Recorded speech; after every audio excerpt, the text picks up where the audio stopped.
I really wanted to fly, I think, from the time I was about 6 or 7. I was making model aeroplanes and flying them, and it never really occurred to me to do anything else other than fly. Leaving school at 18, went straight to Cranwell and did the academic and flying courses there, and was posted straight away onto Victor's. I ended up by flying it all my flying career. And I was surprised to find when I went back in my logbook that actually I'd first flown this particular aeroplane in 1964 when I collected it from the manufacturers. And my last operational trip was actually in this particular aircraft again, some years later in 1980. Well, the Victor was designed in the immediate post-war years when the threat of nuclear warfare emerged.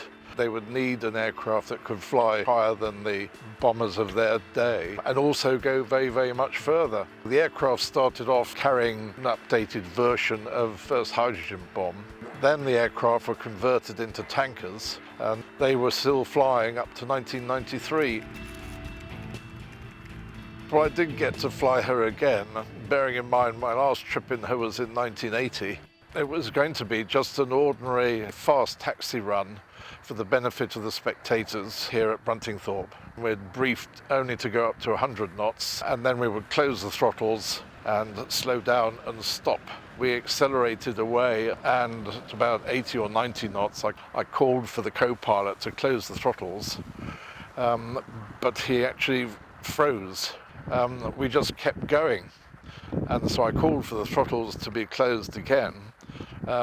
But again, absolutely nothing happened, and I glanced across and I saw that he had got his hands on the throttles, but he wasn't pulling them back. So at that stage I realized I was going to have to do it. That meant taking my left hand that was holding the aircraft on the ground off the control column, move it over the throttles and close them myself. But when I took my hands off the controls, it reared up, and in just a split second we were airborne and moving away, with the crosswind moving the aircraft very rapidly off the centre line and away over the grass. At which point, I must admit, I thought we were in for very serious trouble, because the most likely course of action was for the aircraft to stall and we would just crash wherever we were. But I realised that the aircraft was actually flying and was responding to my flying control inputs. And having realised that and pushed the nose down, I realised I'd still got more than half the runway left available to me.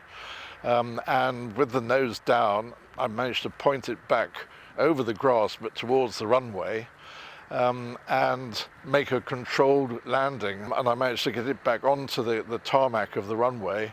And once I was there, braking was, I would say, near maximum. And we stopped with several hundred feet to go to the end of the runway.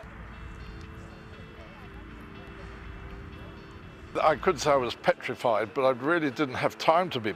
It all happened so quickly that my whole attention was purely on applying my well-learnt flying skills to get it back down on the ground in one piece.